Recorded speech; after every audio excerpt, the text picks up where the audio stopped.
Anyway, something that I've realized is that if you just get on with it and you just do it, it gets much easier. And so is leaving your comfort zone, because what does this right now show me once more? That with fear and, you know, comfort and discomfort, often it's much worse when you think about it than when you actually do it. Because I don't know why I was so reluctant to come here. And sure, without the pancakes, this would have been a different situation. But maybe next time, I know, oh, I actually don't need the pancakes. And then I can try it without. Because that's also the kind of mindset you should always have with psychedelics, or with any kind of substance that is highly addictive, or with love from people. You know, now you know maybe your last relationship was a disaster. And then you say, now you know how not to do it, so next time, you know, you can do it better. Or maybe now you just figure out how to do it on your own, or how not to do it on your own, because apparently you didn't manage because you ended in a relationship again, which didn't last. So maybe your approach was wrong, because you thought that you needed somebody to be happy, and you didn't realize that if you're trying to be happy with somebody else, but you're not happy yourself, it's going to be really, like, hard to be happy then with another person, because that person's probably not going to be happy as well. Because usually the people we attract into our lives are exactly like us.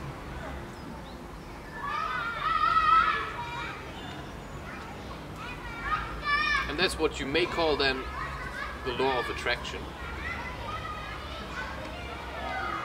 If you want to. But what I'm trying to tell you is that to sit here and enjoy myself like this, of course filming it somehow helps, but also not. Because I could also just sit here and eat those pancakes and shut the fuck up. But now I have to sit here and talk and make it somewhat entertaining. So of course I probably also eat these pancakes because I wanted to film it, and that's just the extra effort where I feel like I need energy for it. So I'm not just on holiday where I walk around in the park and I feel like I can relax right now. So I feel like I need energy, hence the pancakes, to record stuff so that I can get down to like 177 videos, which I want to finish. And so I have a goal, and I'm doing what I need to reach it. And that's how I always did it. And if that meant, you know, doing regularly rapé sessions for half a year to reach my goal, then I would do that. Until I would realize, okay, now it's kind of getting unhealthy. But then usually, you know, the universe would come and provide me with some kind of like, you know, you should stop now. And then you may just do that. So, what I'm trying to say is, you know, just sit here and still enjoy this, because I could also think it's a drag and I hate it, but actually I think it's quite nice to sit here and film this, because I'm also imagining other people watching it. And then to be with Mr. Tree here, I actually don't know his name, but I think it's Mr. Tree, which it's probably not, but it doesn't really matter, it's a tree. But yeah, right? Maybe it has a name, because there's a soul inside, and I know my soul has a name, which I will not share with you, ever, but that's okay. Because also to you it's highly irrelevant. The name of your soul is only relevant to yourself. And that's what you may ask yourself. Like, why am I here and what is my purpose? Like, you could ask then, is my purpose to sit here in the garden and also eat pancakes and film myself? Maybe. Maybe not. Who knows? But if you want to, you surely can. And, you know, if it's supposed to be what you're doing, you may even be successful. But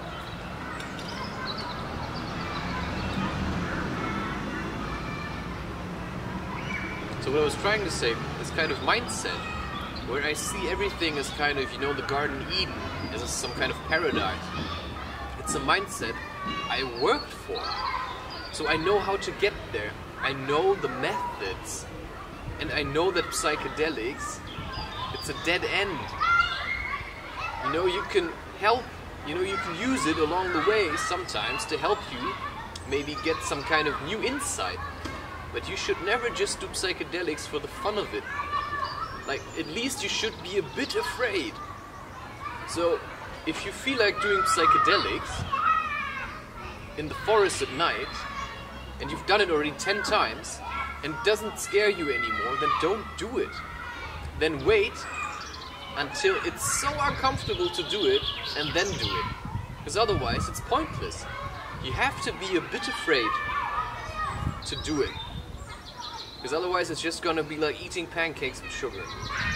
And you don't want that with psychedelics, because that's like, it's like 20 times the amount, like the effect of sugar times 20 or something. Like drinking, I mean, if you're doing, for example, ayahuasca, like you're drinking coffee, then you have to consider that one coffee or one espresso is probably like 200 times the equivalent. Like 200 espresso, like the immediate effect, like boom, would be then maybe one session with like strong mushrooms or ayahuasca. So you don't want to like do psychedelics on a regular basis. Never. And that's why coffee is like a mild psychedelic.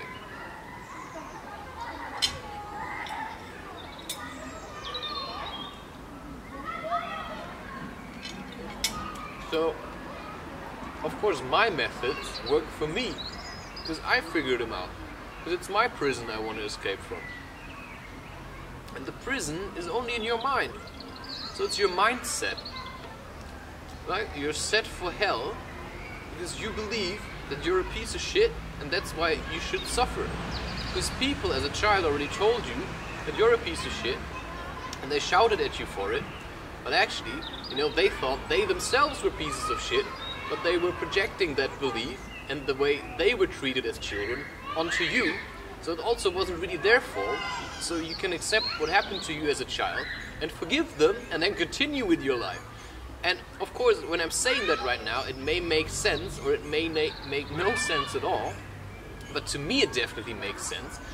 And why? Because I've realized it through hard work and constant reflection and gathering insights, and then talking about it to myself and listening to other people maybe talk about it, and sometimes having conversations with people who understand similar things, and then realizing, holy shit, if I continue like this, I can actually get into the same state of mind as I am with during usage of psychedelics. So right now, except for the heartburn, because I ate too much, I feel exactly like I felt when I used the first time LSD. And I feel exactly how I feel when I do mushrooms or ayahuasca. There's no difference anymore. Of course, with psychedelics, it's a bit like... But I'm also sure that the reason why I am at this point right now is because I stopped masturbating. And then I have much more energy available. But then there's a part in me that hates that, and that's probably my darkness, that thinks, oh, you know, you should feel shit because I want you to be in hell. And that's then the lie, of course, that I'm a piece of shit because I'm actually quite nice. Just have to realize that. I told you, you have to stretch this out a bit, because otherwise I have to do too many recordings or too long ones.